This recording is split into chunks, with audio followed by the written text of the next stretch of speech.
Et bonjour à tous, aujourd'hui on se rejoint pour une nouvelle vidéo où on va voir comment développer son propre serveur de Command and Control. Ça fait quelques semaines, quelques mois maintenant qu'il n'y a pas eu de vidéo sur la chaîne, et pour cause, j'ai été plutôt occupé à faire des missions Red Team justement, entre autres, j'ai pas trop le droit de vous en dire évidemment, mais on s'est infiltré dans un aéroport. C'est pas grave. On a volé un badge. On a aussi tenté de pirater des réseaux Wi-Fi. On s'est infiltré aussi dans une station de ski un week-end quand c'était fermé et on a déclenché l'alarme. Celle-ci est restée ouverte. Je crois qu'il y a un détecteur de... Ouais, ça a déclenché. Ok. Je me dépêche. J'essaie de trouver des... Bien évidemment tout cela avec l'accord des commanditaires, c'était dans le cadre d'une mission Red Team avec une convention d'audit, il y avait de l'intrusion physique, du vol de matériel. Vous le savez, c'est le credo sur la chaîne où on reste dans la légalité. Pour les moins initiés d'entre vous ou ceux qui ont tout oublié pendant les vacances, une mission Red Team, c'est une opération de sécurité offensive dans laquelle un auditeur va prendre la place d'un réel attaquant et il va avoir un peu tous les moyens possibles, que ce soit du phishing par téléphone, de l'intrusion physique, le fait de déposer des clés USB malveillantes sur un parking d'employés, toutes les possibilités avec l'accord du commanditaire et dans le cadre légal pour justement bien accéder au réseau interne de l'entreprise et atteindre des objectifs qui ont été définis, comme par exemple atteindre tel poste, obtenir telle donnée, modifier telle donnée, ce genre de choses. Et bien souvent dans ce type de mission, on a besoin de contrôler, de piloter des postes qui font partie du réseau interne. Et pour cela, généralement, on utilise un serveur de Command and Control, qu'on abrège C2. Le gros problème des serveurs de Command and Control qui sont disponibles sur Internet, c'est qu'ils sont disponibles sur Internet, et que du coup, ils peuvent être accessibles par tout le monde, y compris par les éditeurs antivirus. Et donc, aujourd'hui, le moindre agent, le moindre beacon compilé pour piloter un ordinateur et communiquer avec un serveur de contrôle, eh bien, en l'état, si on ne le modifie pas, il est quasiment dans 99% des cas détecté par l'antivirus, l'EDR ou toute autre brique de sécurité. Vous l'aurez compris du coup, de notre côté, on a besoin d'utiliser ces agents pour piloter justement des postes compromis dans le cadre de nos missions, et d'un autre côté, on se fait bloquer par les antivirus, puisque leur but c'est de vous protéger.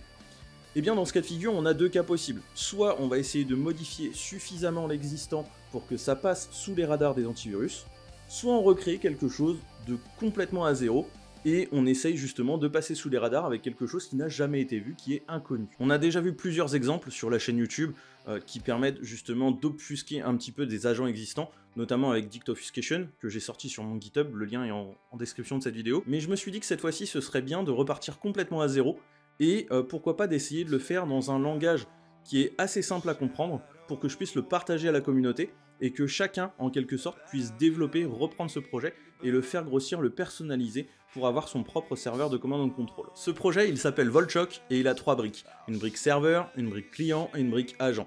La brique client et serveur, ils sont développés en Python, pour que ce soit beaucoup plus simple à comprendre, avec un serveur Flask qui va venir écouter sur des ports définis pour recevoir des connexions de l'agent.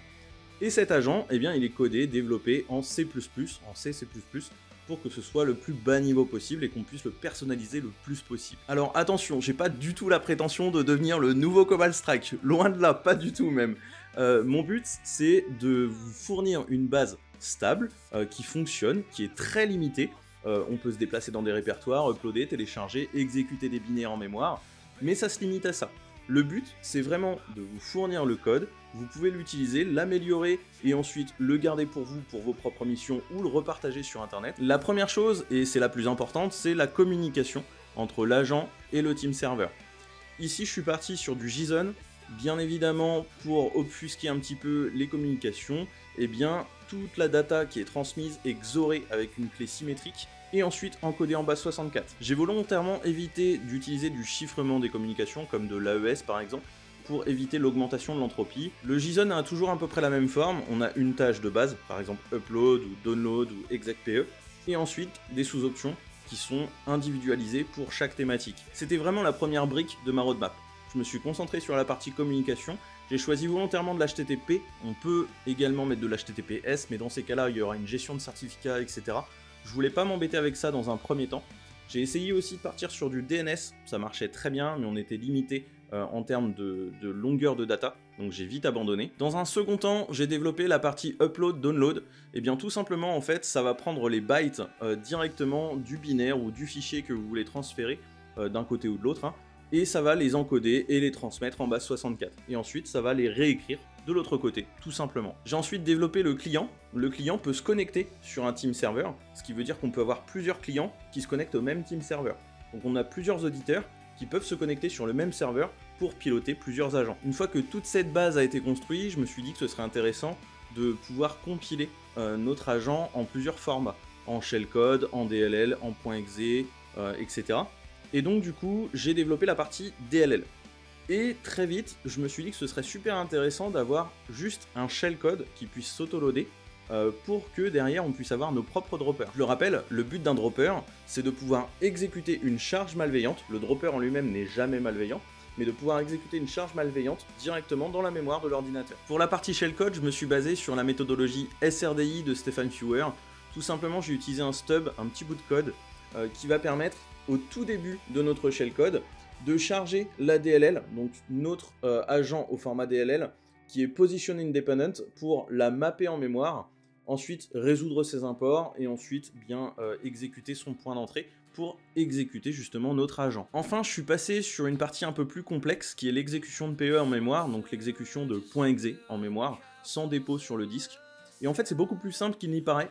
J'ai repris la même méthodologie que l'upload-download, c'est-à-dire que je vais lire les bytes de mon .exe directement sur le disque, je vais les envoyer à ma victime, donc à notre agent, et ensuite je vais faire la même chose en fait à peu près que notre SRDI, je vais le mapper en mémoire, résoudre ses imports, et ensuite exécuter son point d'entrée, et donc en mémoire on peut exécuter notre PE. Et à partir de là, je me suis mis sur la partie la plus intéressante, mais aussi la plus complexe pour moi, l'interface graphique. Attention messieurs dames, sous vos yeux ébahis, voilà le projet.